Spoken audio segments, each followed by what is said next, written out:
The notification popped up on my phone at 2:47 a.m. I was still at the office, finalizing the Morrison account presentation that could make or break my promotion to senior partner. The blue glow of my screen showed my mother's Facebook post. Having the most amazing time in Cancun with my favorite daughter. Some people know what really matters in life. I'd love to know which corner of the globe you're watching from. And if this story speaks to you, make sure to subscribe. Tomorrow's video is one you absolutely can't miss. Below it was a carousel of photos. My sister Charlotte grinning in an infinity pool, Mom and Charlotte clinking margaritas at sunset. The two of them were laughing on a pristine beach, wearing matching sun hats I'd never seen before. I stared at that screen until my eyes burned. 3 weeks ago, when Mom had called asking if I wanted to join them for a girls' trip, I'd said I was too swamped with work. She'd sighed that familiar sigh and said, "You're always too busy for family, Rebecca." Now here they were, living it up in paradise, and I was finding out about it through social media like some distant acquaintance. But that wasn't even the worst part. The worst part was realizing that maybe, just maybe, she was right. The whole thing started 2 months earlier when I got the call about the Henderson Industries merger. It was the kind of case that could catapult a corporate attorney from mid-level associate to the big leagues. And I'd been chasing opportunities like this for 7 years. 7 years of 80-hour weeks, missed birthdays, and relationships that crumbled under the weight of my ambition. I was 32, and finally within reach of everything I'd sacrificed for. The corner office with the city view, the 6-figure bonus, the respective partners who'd been treating me like an eager intern since law school. So, when my boss, Margaret Steinberg, walked into my cubicle that Tuesday morning with the Henderson files, I didn't hesitate. "This is your shot, Rebecca," she'd said, dropping the stack of documents on my desk with a thud. "Henderson Industries wants to acquire 3 smaller firms, and they need it done clean and fast. No regulatory hiccups, no stockholder complaints, no loose ends. Can you handle it?" I looked at those files like they were made of gold. Absolutely. Good, because if you pull this off, we're looking at a senior associate position opening up in the new year. Margaret leaned against my desk, her perfectly manicured nails drumming against the wood. "But, Rebecca, I need to be clear about something. This case will consume your life for the next 3 months. Early mornings, late nights, weekends. Are you prepared for that level of commitment?" The question felt rhetorical. I'd been preparing for that level of commitment my entire career. "Whatever it takes." Margaret smiled. "That's what I like to hear.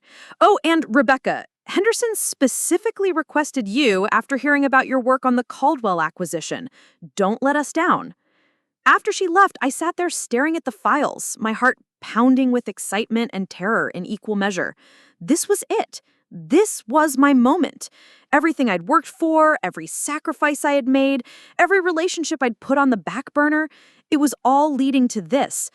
I called my mom that evening to share the news, expecting her to be proud. Instead, she sounded worried. "That's wonderful, honey, but you've been working such long hours lately. When was the last time you took a real break?" Her voice carried that motherly concern that always made me feel simultaneously loved and guilty. "Mom, this is huge. This could change everything for me. I know, sweetheart, and I'm proud of you, but I worry that you're missing out on other things that matter too." I was standing in my apartment kitchen reheating leftover Chinese takeout, looking out at the city lights. Like what? Like family, like relationships, like actually living your life instead of just working through it. She paused. "Charlotte mentioned that you haven't returned her calls in 2 weeks. My stomach tightened. Charlotte was my younger sister by 4 years, and we'd always been close growing up. But somewhere along the way, as my career demands increased and her life took a different path, we'd started drifting apart. She'd gotten married young to her college boyfriend, had 2 kids, and settled into suburban life in Phoenix. I'd moved to Chicago for law school and never looked back. I've been meaning to call her back. Things have just been crazy." "They're always crazy for you, Rebecca. That's the problem." I stirred my lo mein aggressively, suddenly defensive. What do you want me to say, Mom? That I should throw away my career to chat on the phone more? Some of us have to work hard to get where we want to be. The silence on the other end was deafening. When she spoke again, her voice was quieter. That's not what I meant, and you know it. But I was already spiraling into justification mode. Charlotte has her husband to support her. She has the luxury of being a stay-at-home mom because David makes good money. I don't have that safety net. Everything I have, I've had to earn myself. Rebecca!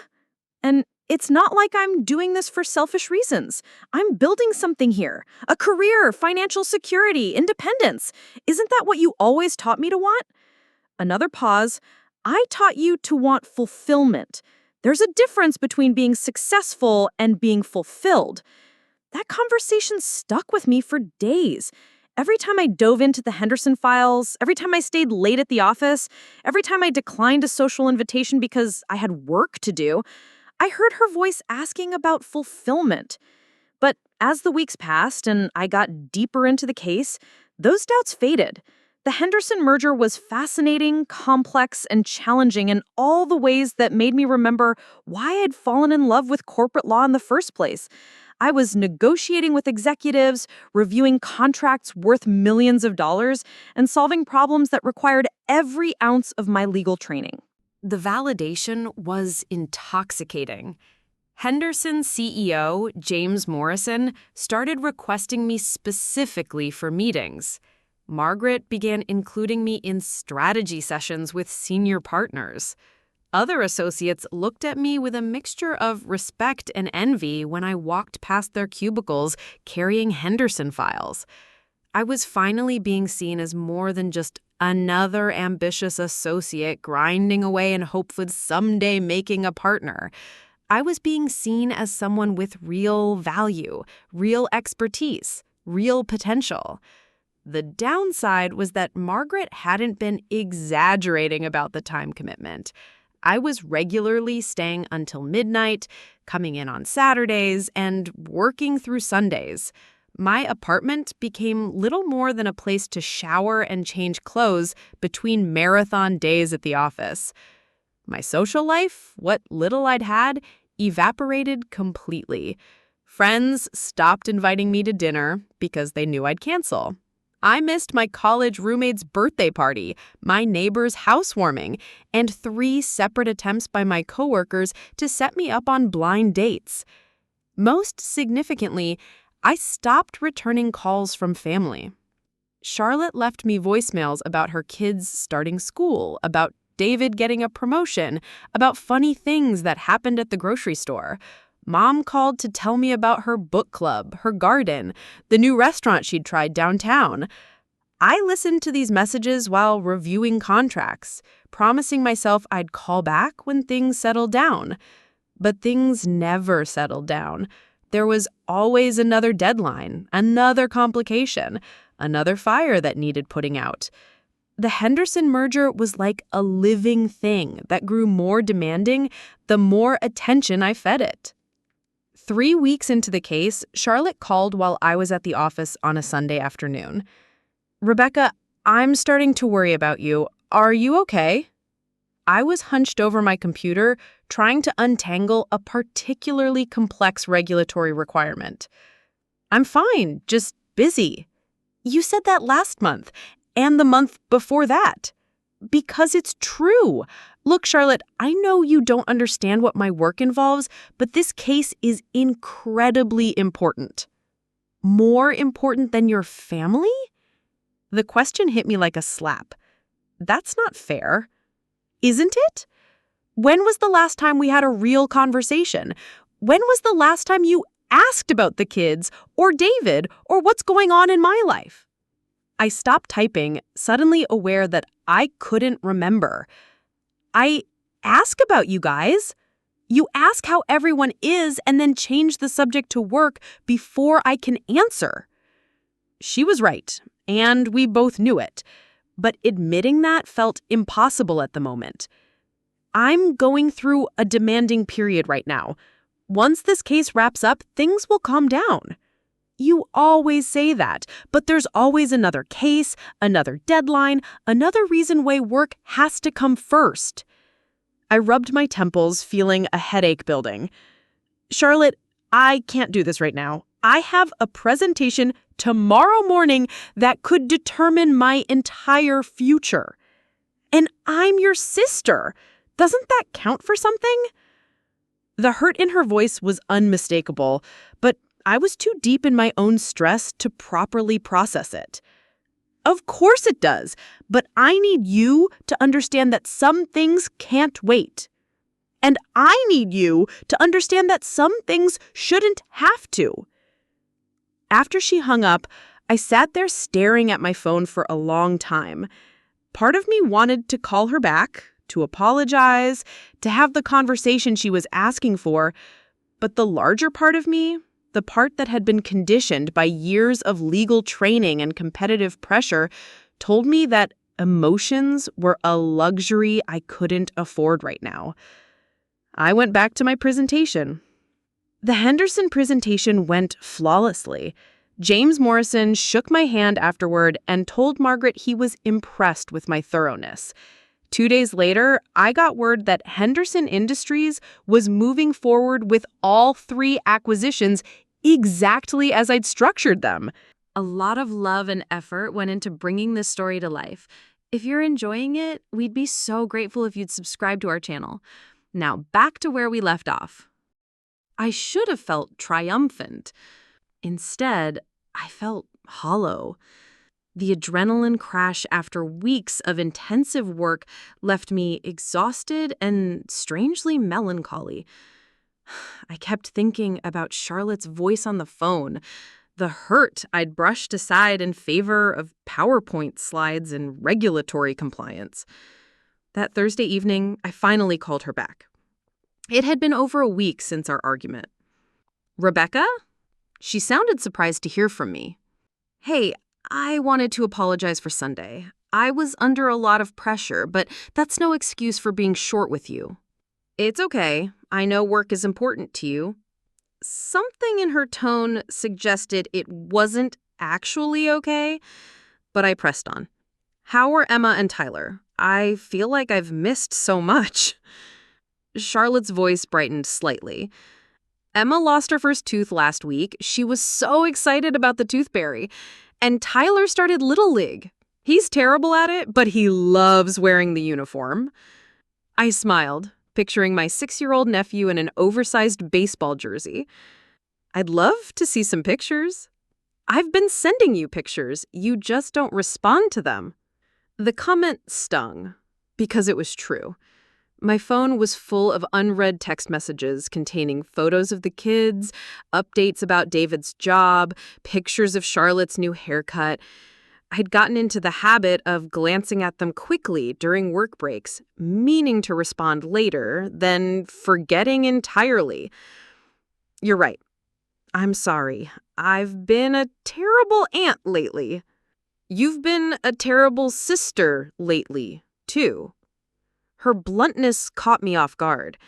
Charlotte had always been the peacemaker in our family, the one who smoothed over conflicts and avoided confrontation. Hearing her call me out so directly was jarring. "Charlotte, I know I've been distant, but this case was huge for me. Career-defining. I couldn't afford to mess it up. And now it's over?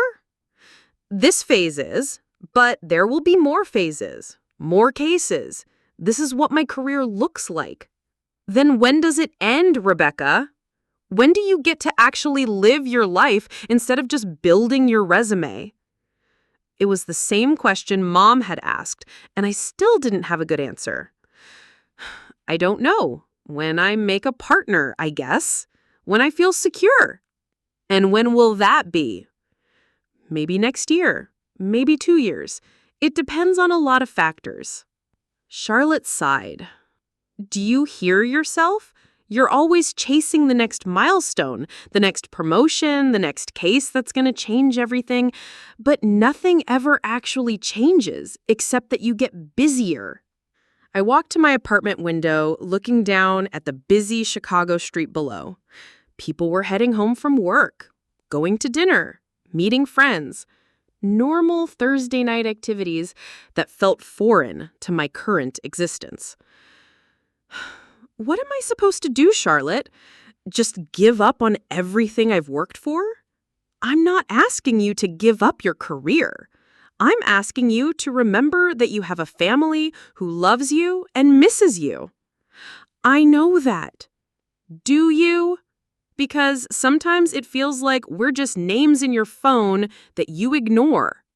The conversation continued for another 20 minutes, meandering through safer topics like her kids' school activities and David's latest project at work. But underneath the pleasantries, I could sense her frustration with me. Not anger exactly, but a deep disappointment that felt worse than anger. After we hung up, I sat in my apartment feeling more alone than I had in months. The Henderson victory felt meaningless in the face of my sister's criticism. I opened my laptop and scrolled through months of unread family text messages, seeing a chronicle of life events I'd been too busy to acknowledge. Emma's first day of kindergarten, Tyler's birthday party, Charlotte and David's anniversary dinner, Mom's attempts to coordinate a family video call that I'd never responded to. Dozens of small moments that made up the fabric of their daily lives, all of which I'd treated as optional background noise to my legal career. I started typing responses to some of the older messages, then stopped. What was I supposed to say? Sorry, I ignored your kid's birthday. I was reviewing contracts. Great job on the anniversary. I was in depositions. The next morning, Margaret called me into her office with news that should have made my week. Henderson Industries was so pleased with my work that they wanted to rotate our firm for their upcoming expansion into European markets. It was an even bigger opportunity than the merger, with international implications and a fee structure that would make the partners very happy. They specifically asked for you to lead the team, Margaret said, sliding a thick folder across her desk. This could fast-track you to senior associate by spring instead of next year. I stared at the folder like it was a snake. 6 months ago, I would have grabbed it eagerly. Now, all I could think about was Charlotte's voice asking when it would end. What kind of timeline are we looking at?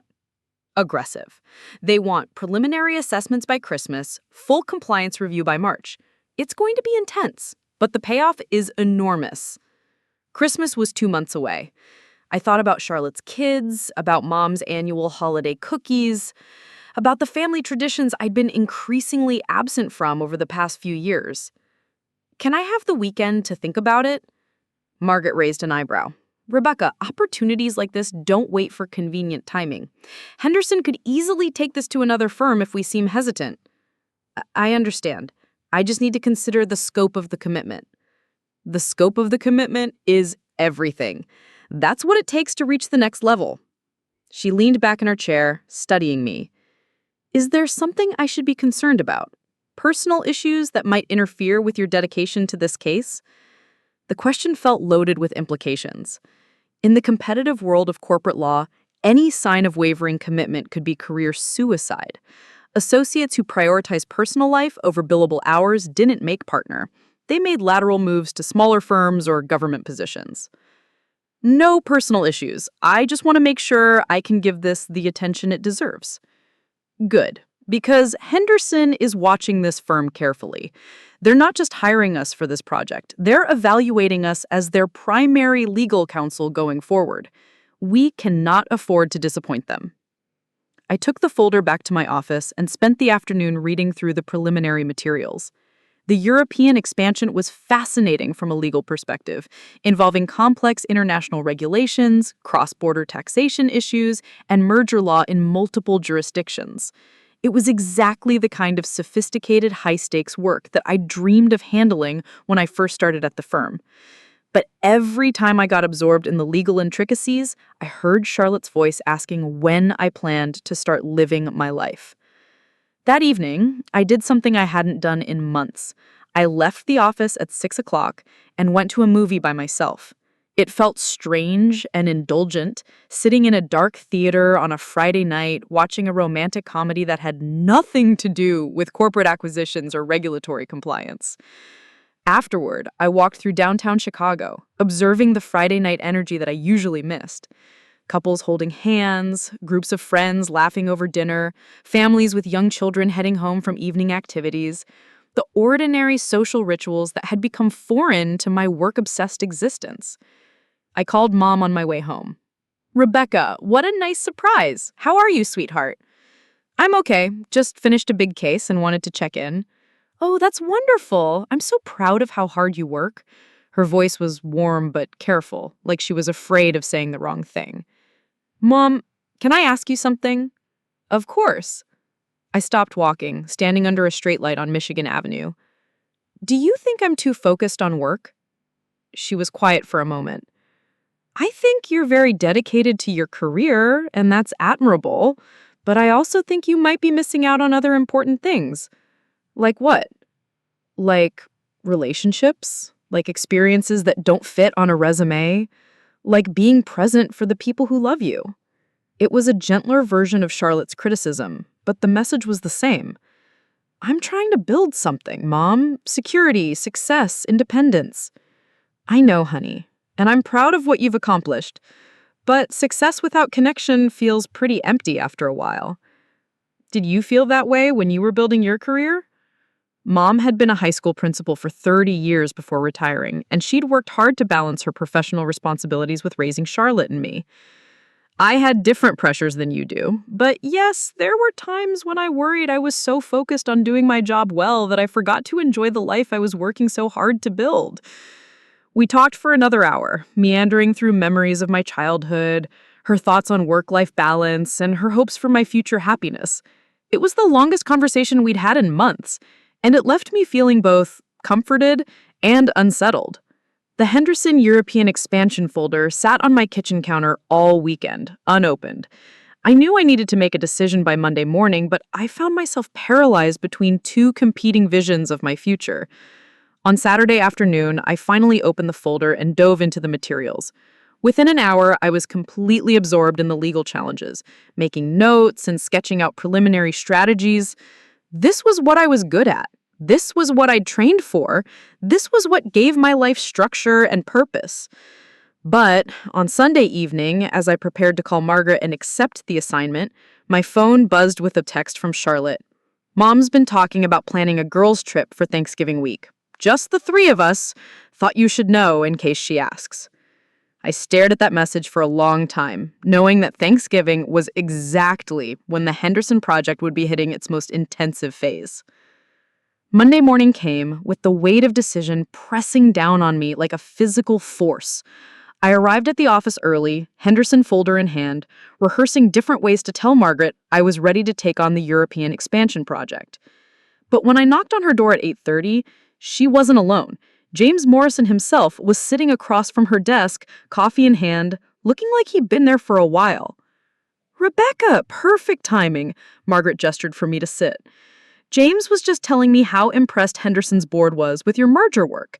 They've been discussing European expansion all weekend." Morrison turned to face me, his expression serious but not unfriendly. "Ms. Walsh, I'll be direct with you. We've worked with a lot of legal teams over the years, but rarely have we seen someone grasp the complexity of international business law the way you did with our acquisition strategy." Thank you. I found the case fascinating from a regulatory perspective. That's exactly what we need for the European project. But I want to be transparent about what we're asking. He leaned forward. This isn't just another case. We're essentially asking you to spearhead Henderson's entire legal strategy for European market entry. It's a 2-year commitment with travel to London, Frankfurt, and Brussels.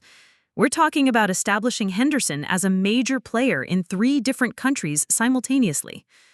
My stomach dropped. 2 years?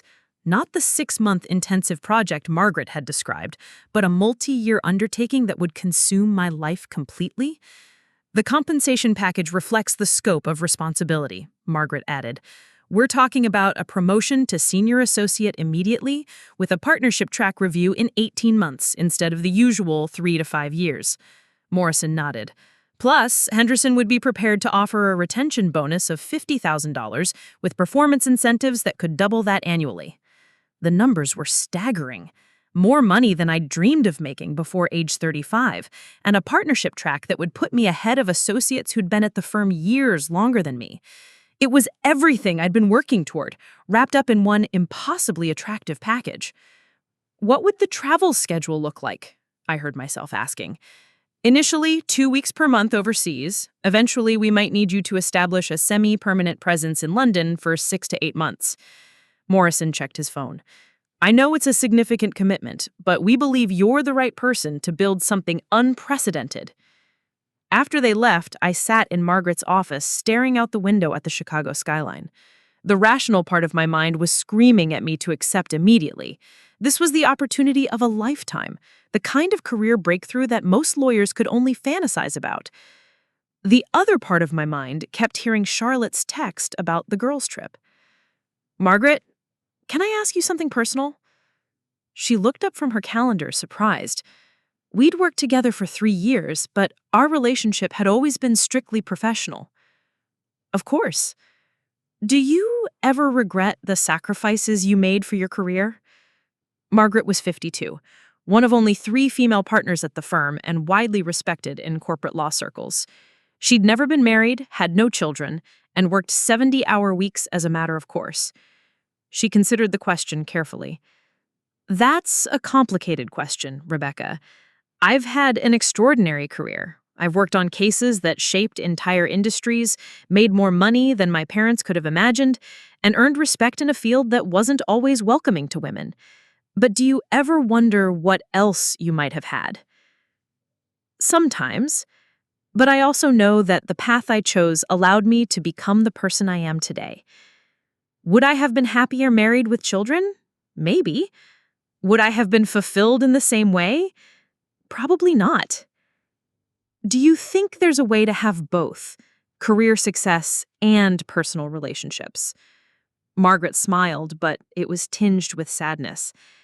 "In theory, yes. In practice, at least in this field, something usually suffers. The question is which sacrifice you can live with." That afternoon, I called Charlotte back. "Hey, about that girls' trip Mom mentioned?" "Oh, good. She hasn't talked to you yet. I wasn't sure if I should have said anything." "When were you thinking?" "Thanksgiving week. Mom found this amazing deal at a resort in Cancun. 3 nights, 4 days. She's been talking about it non-stop since she saw the pictures online." My heart sank. "Charlotte, the timing might be difficult. I just got offered a huge case with international travel requirements." The silence on the other end was deafening. "Rebecca, please tell me you're not going to bail on family vacation for work again. It's not that simple. This is a career-defining opportunity. Partnership track, European expansion, everything I've been working toward. And Mom is 68 years old. How many more opportunities do you think we'll have for trips like this?" The comment hit me like a cold slap. I'd been so focused on my own timeline, my own goals, that I hadn't considered Mom's age as a factor in family planning. That's not fair, isn't it? "Rebecca, when was the last time the 3 of us did something together, really did something? Not just Christmas dinner where you spent half the time checking your phone." I tried to remember and realized I couldn't. Family gatherings had become background events in my life, obligations to be managed around work commitments, rather than experiences to be enjoyed. "Look, maybe I can make it work. Let me see what the project timeline looks like. Don't do us any favors. If you're going to come grudgingly, checking your email the whole time, and complaining about work you're missing, maybe it's better if you don't come at all." She hung up before I could respond. That evening, I called Mom directly. "Hi, sweetheart. Charlotte mentioned she told you about Cancun. Isn't it exciting?" Her enthusiasm was infectious, and I could picture her at her kitchen table with travel brochures spread out like she used to do when planning our family vacations 20 years ago. "It sounds amazing, Mom. Tell me about it." Oh, Rebecca, it's going to be perfect. This beautiful resort is right on the beach with 3 pools and a spa.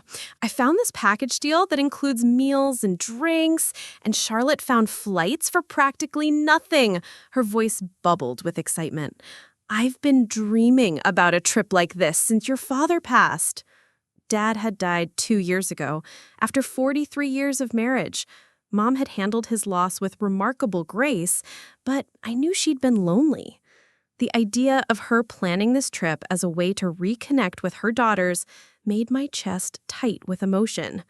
When did you book it? Well, I haven't yet. I wanted to make sure you could come first. I know how busy you are with work. There it was. The gentle acknowledgement that my work schedule had become the determining factor in all family planning. Not Charlotte's availability, not Mom's preferences, but my career demands. Mom, I want to be honest with you about something. I just got offered a major case that would involve extensive travel and long hours. The timing might conflict with Thanksgiving week. The pause that followed felt eternal. I see. Her voice was carefully neutral. Well, these things happen. Your career is important. But I haven't made any decisions yet. I'm still considering my options. Rebecca, honey, I don't want you to feel pressured. Charlotte and I can certainly go by ourselves if that works better for everyone. Something in her tone made my eyes water. She was being understanding, supportive, gracious, and I could hear the disappointment underneath it all. What if I took the case but asked for modified terms? Maybe I could delay the start date or limit the initial travel requirements. Only if that's what you want to do. Don't make sacrifices for us that you'll resent later. After we hung up, I sat in my apartment feeling like the worst daughter in the world. Here was my 68-year-old mother who'd spent 30 years supporting my education and career goals, asking for 4 days of my time, and I was treating it like an impossible request. I opened my laptop and started researching the Henderson European expansion timeline. Maybe there was a way to structure the project phases so that I could delay intensive travel until after Thanksgiving. Maybe I could negotiate terms that would allow for some personal time during the initial months. But even as I tried to find creative solutions, I knew I was kidding myself. James Morrison had been clear on the urgency of the European launch. Henderson wasn't going to adjust their multi-million-dollar expansion timeline to accommodate my family vacation. The next morning, I called Morrison's office and scheduled a meeting for later that week. I told his assistant I needed to discuss timeline flexibility for the European project. She sounded confused. Apparently, timeline flexibility wasn't usually part of these conversations. I spent Tuesday and Wednesday working on other cases, but my mind kept drifting to the decision looming ahead of me. Partnership track versus family time. Financial security versus personal relationships. The future I'd been building versus the present I'd been ignoring. On Thursday morning, Charlotte called me at work. "Rebecca, I owe you an apology for hanging up on you the other day." "No, you were right to be frustrated with me." "Maybe, but I shouldn't have hung up. Look, I've been thinking about the situation and I have an idea." "I'm listening." "What if Mom and I postponed the trip until Christmas week? Would that work better with your new case?"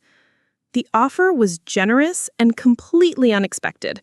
"Charlotte, you don't have to rearrange your plans for me. I'm not doing it just for you. I'm doing it because I want all 3 of us to be there, really be there, not just physically present while mentally at work." "What does Mom think about changing the dates?" "I haven't talked to her about it yet. I wanted to check with you first." I looked at my calendar, knowing that Christmas week would be even worse for the Henderson project. European businesses might slow down for the holidays, but American legal preparations certainly wouldn't. "Charlotte, I appreciate the offer, but I think Christmas might actually be worse timing." "Then when, Rebecca? When will work not be the most important thing in your life?" The question hung in the air like a challenge I couldn't meet. Friday morning arrived with an email from Morrison's assistant confirming our meeting for 2 o'clock. I spent the morning rehearsing different ways to approach the conversation about timeline flexibility, But every scenario I imagined ended with Henderson withdrawing their offer and taking the project to another firm. At lunch, I did something I rarely allowed myself during workdays. I walked to the nearby park and sat on a bench watching office workers hurry past with their takeout orders and phone calls. The October air was crisp, carrying the scent of fallen leaves and the promise of winter. My phone buzzed with a text from Mom. Found the most adorable excursion packages for Cancun. Snorkeling, cooking classes, even a day trip to see Mayan ruins. This is going to be such a special trip for us girls. The enthusiasm in her message made my chest ache. I could picture her at home, probably with travel brochures spread across her dining room table, planning activities she thought Charlotte and I would enjoy. This wasn't just a vacation for her, it was a reunion, a chance to reconnect with her daughters in a way that our scattered adult lives rarely allowed. I called her without thinking it through. Rebecca, perfect timing. I was just looking at these wonderful day trips we could take. Mom, we need to talk about the timing. Her excitement dimmed slightly. Oh, is there a problem with Thanksgiving week? I'm meeting with a client this afternoon about a major international project. If I take it, the timeline might conflict with the trip. If you take it? You haven't decided yet? I realized I'd been framing this as an inevitable conflict, when really it was a choice. No, I haven't decided. But, Mom, I need you to understand what this opportunity means.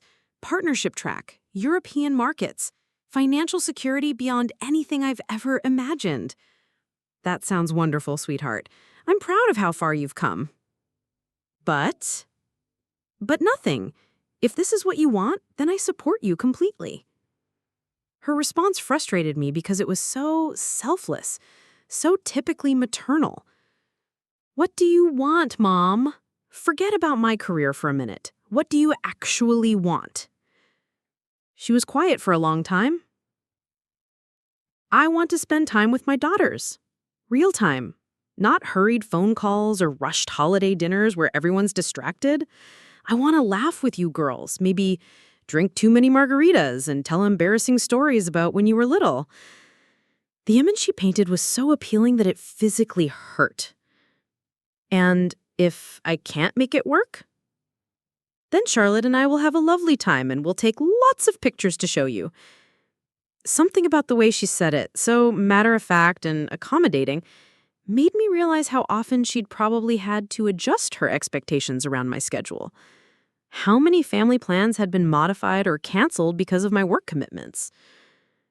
Mom, can I ask you something? Do you think I'm too focused on my career? I think you're very driven, and that's led to impressive accomplishments. But Rebecca, accomplishments don't keep you warm at night. They don't call you on your birthday, or remember your favorite foods, or worry about you when you're sick. I know relationships are important. Do you? Because sometimes I wonder if you've forgotten that success without people to share it with is just expensive loneliness. The conversation stayed with me through the afternoon as I prepared for my meeting with Morrison. I'd planned to ask about timeline flexibility, but Mom's words about expensive loneliness kept echoing in my head. At 2 o'clock sharp, I knocked on Margaret's office door. Morrison was already there, along with 2 other Henderson executives I hadn't met before. Rebecca, come in. I'd like you to meet Sarah Chen, our Director of International Operations, and David Rothstein, our Chief Financial Officer. We shook hands and exchanged pleasantries, but I could sense this wasn't just a casual follow-up meeting. The formal setup suggested they were ready to finalize terms and move forward immediately. Ms. Walsh, we've been reviewing your merger work in detail with our European consultants. They're unanimously impressed with your understanding of cross-border regulatory frameworks. Rothstein noted, frankly, we've been looking for someone with your skill set for months. The European expansion has been delayed twice because we couldn't find the right legal counsel. Morrison leaned forward. Which brings us to timing. We need to move aggressively if we're going to meet our first quarter launch targets. Are you prepared to begin immediately? The directness of the question caught me off guard. When you say immediately, Monday. We've already scheduled meetings with regulatory officials in London for the week after next. You'd need to be prepared to travel on short notice for the next several months. My heart sank. Not only would this eliminate any possibility of the Cancun trip, but it would consume my life even more completely than I had imagined. I appreciate the confidence you're showing in me, but I was hoping we could discuss some flexibility in the timeline. The three executives exchanged glances. Morrison's expression remained neutral, but I could sense his surprise. What kind of flexibility are you thinking about? I have some family commitments during Thanksgiving week that I'd prefer not to reschedule. I was wondering if there was any way to structure the project phases to accommodate that? The silence that followed felt interminable. Chen consulted her tablet, scrolling through what looked like detailed project timelines. Ms. Walsh, Rothstein said carefully, this project represents a $40 million investment for Henderson Industries.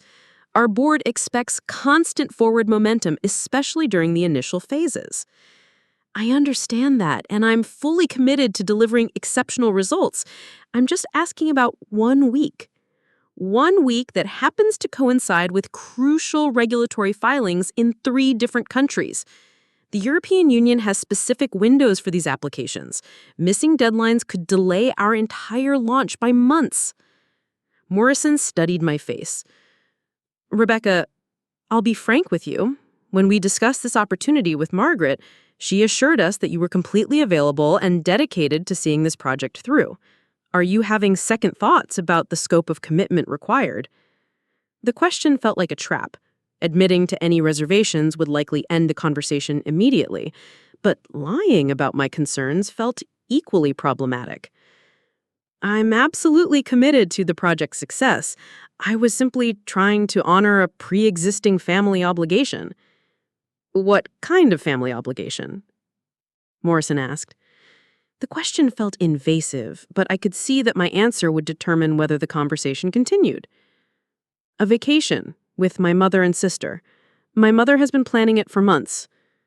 The 3 executives exchanged another look, and I could practically see them reassessing my priorities in real time. Margaret, who had been quiet throughout the exchange, finally spoke up. Perhaps Rebecca could handle the pre-travel preparation remotely during that week, then join the team in London immediately afterward. Chen shook her head. The London meetings were specifically scheduled for that week because it's when the European regulatory officials are available. Moving them would mean waiting until January, which completely undermines our launch timeline. I felt the opportunity slipping away and panicked. What if I canceled the family trip? Would that resolve the timing concerns? Morrison's expression softened slightly. Rebecca, we're not asking you to cancel family plans, but we need to be realistic about what this project demands. This isn't a typical legal case with predictable schedules and manageable deadlines.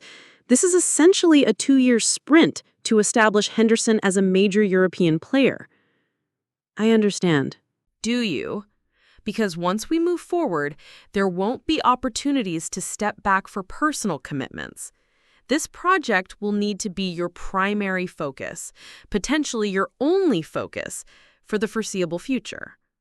The weight of his words settled over me like a heavy blanket. This wasn't just about missing one family vacation. It was about choosing a path that would make such vacations impossible for years to come. Can I have the weekend to make a final decision? The 3 executives conferred quietly among themselves. Finally, Morrison nodded. We'll need your answer by Monday morning. If you decide to move forward, we'll need you in London by Wednesday. If not, we'll need to begin interviewing other candidates immediately. After they left, I remained in Margaret's office, staring at the city skyline through her floor-to-ceiling windows. Rebecca, can I give you some advice? I nodded, not trusting my voice. Opportunities like this don't come around often. In 15 years at this firm, I've seen maybe 3 or 4 cases with this level of prestige and compensation potential. She paused. But I've also seen brilliant lawyers burn out because they never learned to set boundaries. What would you do? I can't answer that for you. But I will say this. Whatever decision you make it with full awareness of what you're choosing and what you're giving up. Don't lie to yourself about the costs. That evening, I drove to my old neighborhood and parked outside the house where I had grown up. Mom still lived there, in the same split-level ranch where Charlotte and I had learned to ride bikes and had our first heartbreaks. The porch light was on, and I could see the warm glow of lamps in the living room windows. I sat in my car for 20 minutes, trying to imagine telling her I couldn't go to Cancun because of work. Again. I pictured her gracious acceptance, her understanding smile, her quiet disappointment that she'd never let me see. Then, I imagined calling Morrison on Monday morning and declining the Henderson project, watching my career momentum stall while other associates moved ahead, wondering years later if I'd thrown away my one shot at real success for a 4-day vacation. My phone rang, interrupting my spiral of indecision. Sarah's name appeared on the screen. "Hey, are you okay? Mom mentioned you were having some kind of work conflict about the trip." "I'm figuring it out. Rebecca, I need to tell you something, and I need you to really hear me." "Okay. This isn't just about a vacation. Mom has been talking about this trip for weeks. She's more excited than I've seen her since Dad died. She's been planning activities, buying new clothes, reading about Cancun history. This trip represents something bigger for her." "I know it's important." "Do you? Because Mom is 68 years old, Rebecca. She's healthy now, but that doesn't last forever. How many more opportunities do you think we'll have to travel with her?" The question hit me like a physical blow. I'd been so focused on my own timeline, my own career goals, that I hadn't considered the finite nature of these family moments. "And honestly, I'm worried about you too." "What do you mean?" "When was the last time you did something just for fun? When was the last time you laughed until your stomach hurt, or stayed up late talking about nothing important, or felt genuinely relaxed?" I tried to remember and realized I couldn't. You're turning into someone I don't recognize, Rebecca, someone who measures everything by professional achievement and nothing by personal happiness. And that scares me because I love you, and I want you to have a life worth living. After we hung up, I sat in my car outside Mom's house until the porch light went out. Then I drove home through the empty Chicago streets, knowing that by Monday morning I'd have to choose between the future I'd been building and the family I'd been neglecting. Saturday morning brought no clarity, only a deeper sense of being trapped between two incompatible futures. I woke up at 5:30, my mind already racing through the implications of both choices. Accept Henderson and sacrifice my family relationships indefinitely, decline Henderson and potentially sacrifice everything I had worked 7 years to achieve.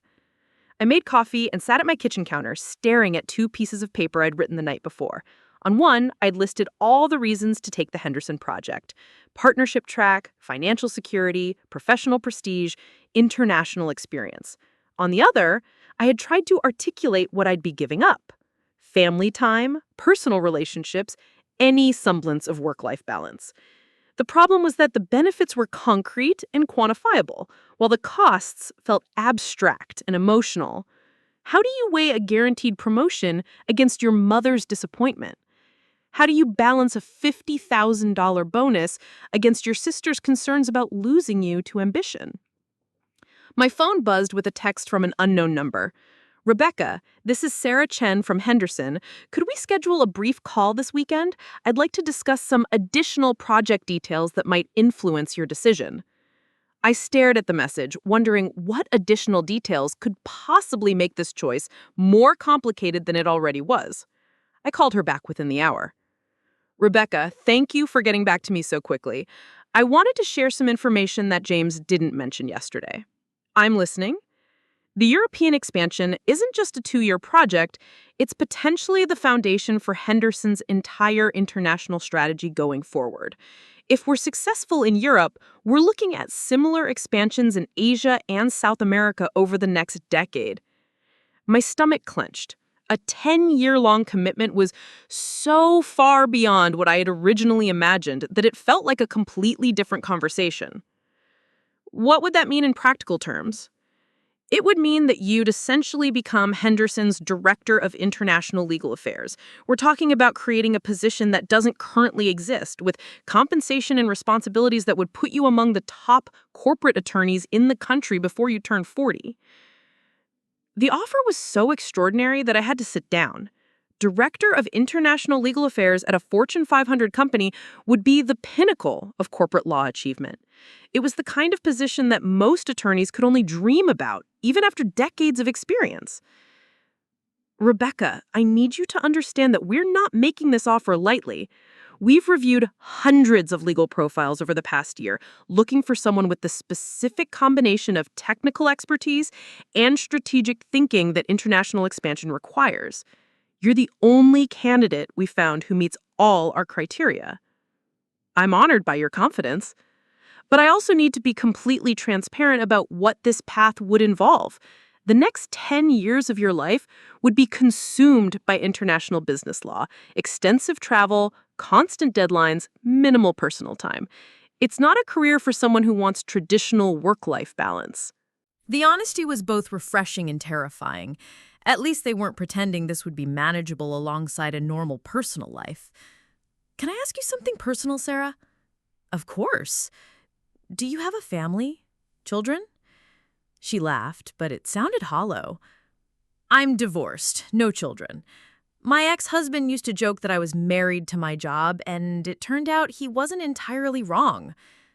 Do you regret that? That's a complicated question. I have a career that most people would envy, financial independence and professional respect. But yes, there are times when I wonder what my life might have looked like if I'd made different choices. After we hung up, I felt more conflicted than ever. Sarah's honesty had clarified exactly what I'd be signing up for and what I'd be giving up. A decade of 60-hour weeks, constant travel, and relationships that took a back seat to professional obligations. I spent Saturday afternoon walking through Lincoln Park, trying to clear my head. The October weather was perfect. Crisp air, brilliant fall colors, families enjoying weekend picnics. I watched a group of women about my age pushing strollers and laughing together, and felt a pang of something I couldn't quite identify. Not exactly envy, but a recognition of roads not taken. On impulse, I called my college roommate, Jessica, who lived in Portland with her husband and 2 young kids.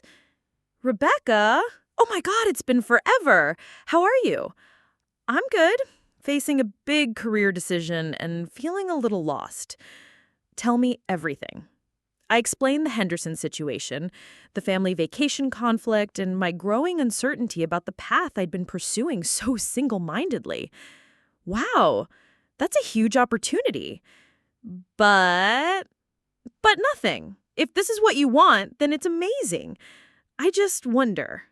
What?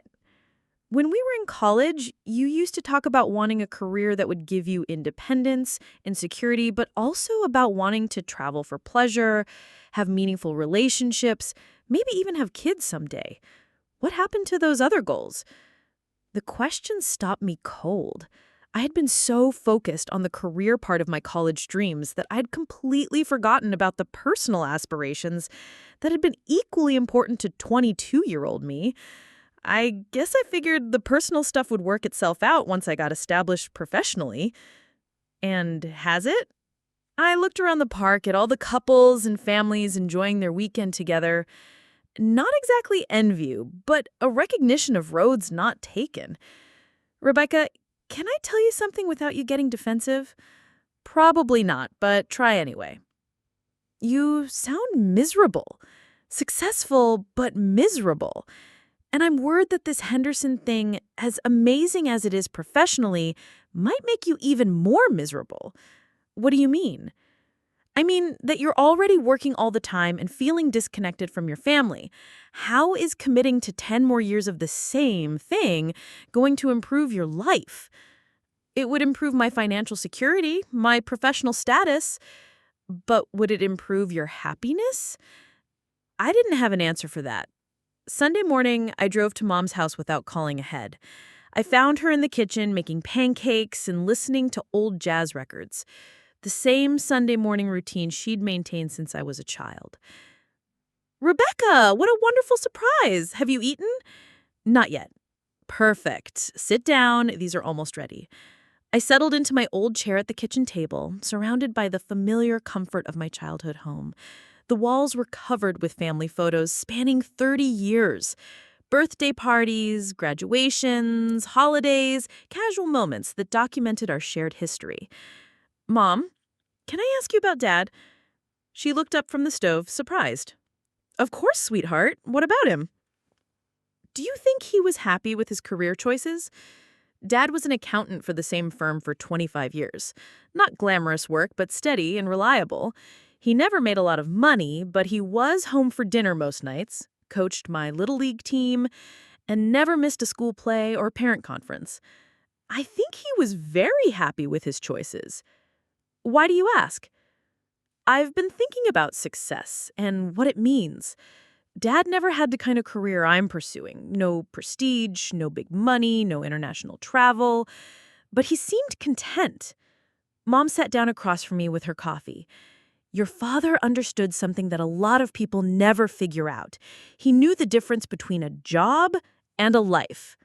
What do you mean? He worked to live, not the other way around. His job was important to him because it allowed him to provide for us and contribute to something meaningful. But it was never the most important thing in his life. What was the most important thing? Family, relationships, being present for the people he loved. She reached across the table and squeezed my hand. He used to say that at the end of your life, nobody cares how many deals you closed or how much money you made. They care about whether you were there when it mattered. Do you think I'm making the wrong choices? I think you're making the choices that feel right to you based on what you value. But Rebecca, I worry that you've forgotten to consider what might make you truly happy, not just successful. If those things are the same, are they? Are you happy? The question hung in the air between us. I wanted to say yes, to defend my choices and my priorities, but sitting in my childhood kitchen, surrounded by evidence of a life built on different values, I couldn't bring myself to lie. I don't know anymore. Then maybe that's your answer right there. We spent the rest of the morning looking through old photo albums, remembering family vacations and simple moments that had somehow felt monumental at the time. There were pictures of Charlotte and me building sandcastles, learning to ski, graduating from high school, moments that had required someone to be present, to prioritize family time over professional obligations. Mom, what would you do if you were in my position? I can't answer that, sweetheart, but I can tell you that regret is a heavy thing to carry. Whatever choice you make sure it's someone you can live with. That afternoon, I called Charlotte. Hey, I wanted to talk about the Cancun trip. Rebecca, if you can't come, just tell me now so Mom and I can adjust our plans. Actually, I was thinking about something different. What if instead of 3 days in Cancun, we planned a longer trip somewhere else?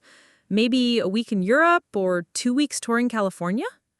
That sounds amazing, but when would we do it? You're always busy. What if I made sure I wasn't busy? What if I prioritized it the way I prioritize work? Charlotte was quiet for a moment.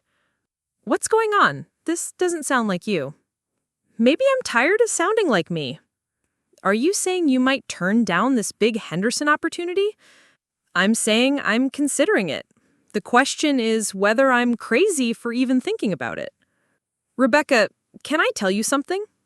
Sure. Remember when we were kids and you used to plan elaborate backyard camping trips? You'd spend days preparing, gathering supplies, planning activities, making lists of everything we'd need. I remember. You were always so excited about the planning that by the time we actually went camping, you were exhausted. You'd spent so much energy preparing for the fun that you forgot to actually have it. What's your point? My point is that you've been planning your life the same way. You've been so focused on setting up the perfect career that you've forgotten to actually live in it. And now you're 32 years old and you still don't know what makes you happy outside of professional achievement. Her words stung because they were true. I'd become so focused on building the framework for a successful life that I'd never bothered to actually live in it. So, what do you think I should do? I think you should come to Cancun with Mom and me, not because you can fit it into your schedule, but because you want to. And I think you should stop making decisions based on what you think you should want and start making them based on what you actually want. What if I don't know what I actually want anymore? Then maybe it's time to find out. That evening, I sat in my apartment with my laptop open, staring at a draft email to Morrison. I'd written and deleted a dozen versions, trying to find the right words to decline the Henderson opportunity. Each time, my finger hovered over the send button, paralyzed by the magnitude of what I was about to give up. But for the first time in months, I wasn't just thinking about what I'd be giving up. I was thinking about what I might be gaining back. Monday morning arrived with crystalline clarity. I woke up at 6 a.m., not because my alarm went off, but because I'd made my decision sometime during the night and my subconscious was ready to act on it. I dressed carefully, choosing my best suit and the pearl earrings that Dad had given me for my law school graduation. If I was going to walk away from the biggest opportunity of my career, I was going to do it with dignity. The drive to the office felt different that morning. Traffic moved at the same pace, the buildings looked identical to every other Monday, but something fundamental had shifted inside me. For the first time in months, I wasn't rehearsing presentations in my head or mentally organizing my to-do list. Instead, I was thinking about Charlotte's kids, about Mom's excitement over vacation brochures, and the life I'd been building versus the life I actually wanted to live. At 8:30, I called Morrison's office. James, it's Rebecca Walsh. I've made my decision about the European expansion project. Excellent. I'll have Sarah send over the contract details this afternoon, and we can get you on a flight to London by Wednesday. Actually, I was calling to decline the opportunity. The silence stretched so long, I wondered if the call had dropped. I'm sorry, could you repeat that? I'm declining the Henderson project. I have family commitments that I can't postpone, and I've realized that the scope of this opportunity isn't compatible with the life I want to build. I see. Well, I'm disappointed, but I respect your decision. If you change your mind in the next few hours, I won't, but thank you for understanding. After I hung up, I sat in my office feeling a strange combination of terror and relief.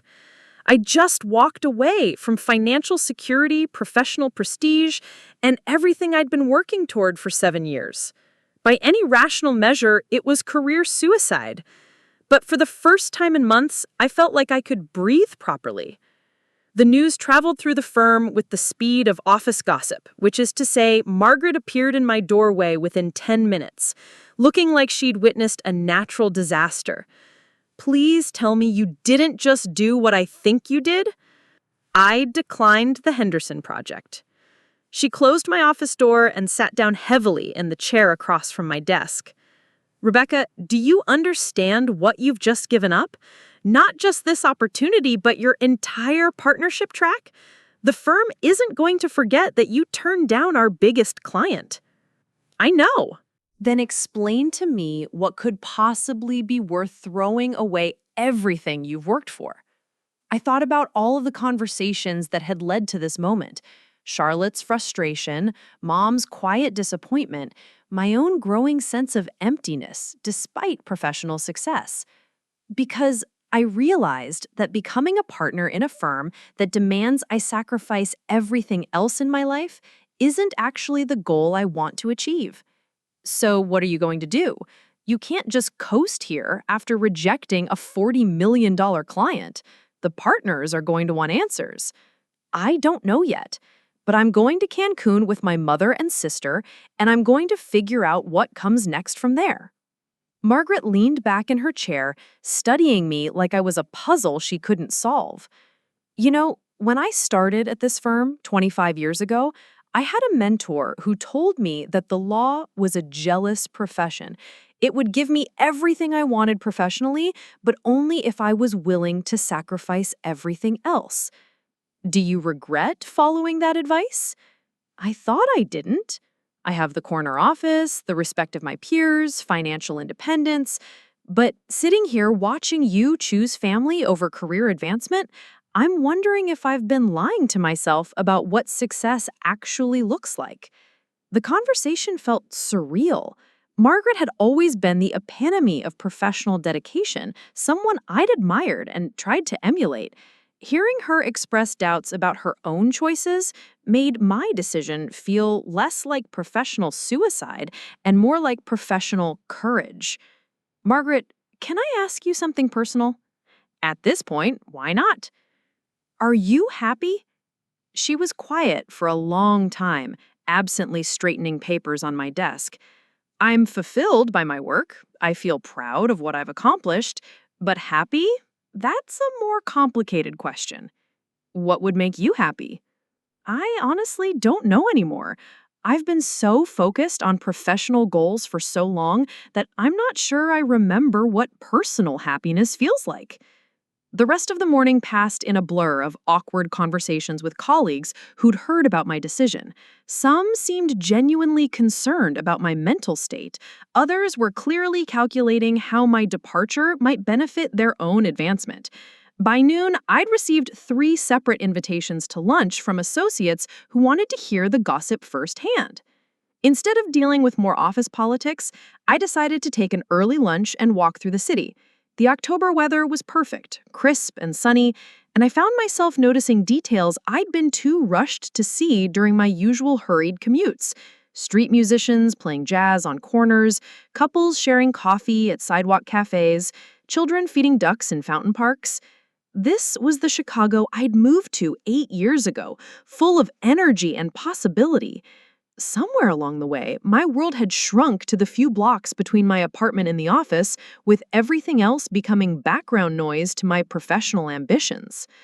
My phone rang as I was sitting on a bench in Millennium Park watching office workers enjoy their lunch breaks. Rebecca, it's Sarah Chen from Henderson. James asked me to give you a call. Hi, Sarah. I'll be honest, we're all pretty shocked by your decision this morning. James wanted me to reach out one more time to see if there's anything we can do to change your mind. I appreciate that, but my decision is final. Can I ask what specifically concerns you about the project scope? Maybe we could restructure the timeline or adjust the travel requirements. I watched a group of tourists taking selfies in front of the bean sculpture, laughing and enjoying their visit to my city. When was the last time I'd felt that kind of uncomplicated joy? Sarah, it's not about specific project details. It's about the bigger picture of what this opportunity would require from me personally. I understand work-life balance is important, but opportunities like this one don't come along often. You could be set for life financially. What good is being set for life if I don't have a life worth living? The question seemed to catch her off guard. Rebecca, I've been in corporate law for 15 years, and I can tell you that the window for this level of advancement is very narrow. If you pass this up, you might not get another chance like it. You're probably right, but I've realized that climbing the corporate ladder isn't worth it if I'm too exhausted and isolated to enjoy the view from the top. After we hung up, I sat on that bench for another hour, watching the flow of city life around me. Business people rushing between meetings, families exploring the park, elderly couples walking slowly hand in hand. All these different ways of living, different priorities and values and definitions of success. I'd been so focused on one narrow definition of achievement that I'd forgotten there were other ways to measure a life well lived. The afternoon at the office was surreal. Word had spread about my conversation with Henderson, and I found myself fielding a mixture of shocked questions and barely concealed criticism from colleagues who couldn't understand my decision. You turned down a partner track for a vacation? One associate asked during a coffee break conversation. It's not about the vacation. It's about what the vacation represents. Which is what? Prioritizing relationships over professional advancement, choosing presence over productivity, remembering that success without connection is just expensive loneliness. He stared at me like I'd started speaking a foreign language. By 5 o'clock, I'd had enough. I packed up my personal items, organized my case files for redistribution, and prepared to leave the office earlier than I had in months. As I was shutting down my computer, an email notification popped up from Morrison's assistant. Henderson Industries has decided to move forward with Williams and Associates for the European expansion project. Thank you for your consideration. I stared at that message for a moment, waiting for the wave of regret or panic that should have accompanied the final closing of the store. Instead, I felt nothing but relief. Instead of going home, I strove straight to Mom's house. The autumn evening was perfect, with golden light filtering through the trees that lined her neighborhood. I found her in the garden, pulling up the last of her summer vegetables before the first frost. She looked up when she heard my car door slam, and something in my expression must have told her everything she needed to know. "Rebecca, what's wrong?" I turned down the Henderson project. She set down her gardening tools and studied my face carefully. "How do you feel about that?" Terrified? Relieved? Like I might have just ruined my career, but also like I might have just saved my life. She smiled and pulled off her gardening gloves. Then you made the right choice. Mom, I need to ask you something. When you booked the Cancun trip, did you really think I'd be able to come? Her expression grew thoughtful. Honestly, I hoped you would, but I wasn't sure you'd prioritize it. I've watched you choose work over family so many times over the past few years that I'd started to assume that's just who you are now. What made you keep asking? Because underneath all that professional ambition, you're still my daughter, the same little girl who used to plan elaborate tea parties for her stuffed animals and insisted that everyone had to attend. Her eyes grew misty. I kept hoping that girl was still in there somewhere. I hugged her then. Really hugged her, for the first time in longer than I could remember. Standing in her garden, surrounded by the plants she'd tended all season, I felt more grounded than I had in years. She's still here, Mom. I think she just got lost for a while. We spent the evening planning the Cancun trip in detail, poring over resort brochures and excursion options like we were organizing a military campaign. Mom's enthusiasm was infectious, and I found myself getting genuinely excited about snorkeling and beach time and lazy afternoons by the pool. I was thinking we could try that cooking class where you learn to make authentic Mexican food, Mom said, showing me a colorful brochure. And there's a day trip to see Mayan ruins that looks fascinating. That sounds perfect. But Mom, I want to add something to the itinerary. What's that? Nothing. Absolutely nothing. I want at least one full day where we have no plans except to enjoy each other's company. She smiled. I think that's the best idea yet. That evening, I called Charlotte with the news. Wait, you actually turned it down? The partnership track, international travel, life-changing opportunity? I did. Oh my God, Rebecca, are you okay? Are you having some kind of breakdown? I laughed, surprising myself with how genuine it sounded. Probably, but it feels like the good kind of breakdown, the kind where you realize you've been going in the wrong direction and finally have the courage to change course. What are you going to do about work? I don't know yet. Maybe look for a position at a smaller firm where work-life balance is actually possible. Maybe you take some time to figure out what I really want instead of what I think I should want. And you're really coming to Cancun? I'm really coming to Cancun. In fact, I was thinking we might extend the trip. Maybe spend a week there instead of 4 days? Charlotte was quiet for a moment. Rebecca, I have to tell you something. After our conversation last week, I was so frustrated that I almost canceled the whole trip. What? I was tired of planning family events around your schedule, tired of being disappointed when you inevitably had to work. I called Mom and suggested we postpone indefinitely. What did she say? She said that giving up on you would be the same as letting work win. She said that sometimes you have to keep showing up for people you love even when they can't show up for you, because eventually they might remember what they're missing. The image of Mom defending me even while I was disappointing her made my chest tight with emotion. She was right. Yeah, she usually is. So, what's the plan? Are we really doing this girls' trip? We're really doing it. And Charlotte, no work emails, no conference calls, no laptop. Just us. Promise? Promise. 3 weeks later, I was lying on a beach chair in Cancun, watching my mom and Charlotte build an elaborate sandcastle with the focused intensity of two architects planning a skyscraper. Mom was wearing a bright pink sun hat that Charlotte had bought her at the resort gift shop, and both of them were giggling like teenagers as they debated the proper engineering of a sand moat. The transformation in my mother over the past few days had been remarkable to witness. Away from the routines and responsibilities of home, she'd shed years off her appearance.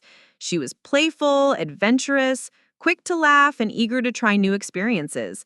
This was the woman who'd raised Charlotte and me, the one who'd been hidden beneath layers of widowhood and quiet disappointment. Rebecca, come help us. We need someone with legal expertise to mediate this dispute about property lines. I set down my book, an actual novel, not a legal brief, and walked over to join them. The sand was warm between my toes, and the late afternoon sun painted everything in golden light. What's the dispute?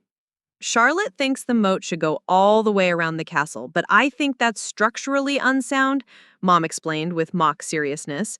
This is clearly a case for international arbitration, I said, kneeling down in the sand. Let me examine the evidence.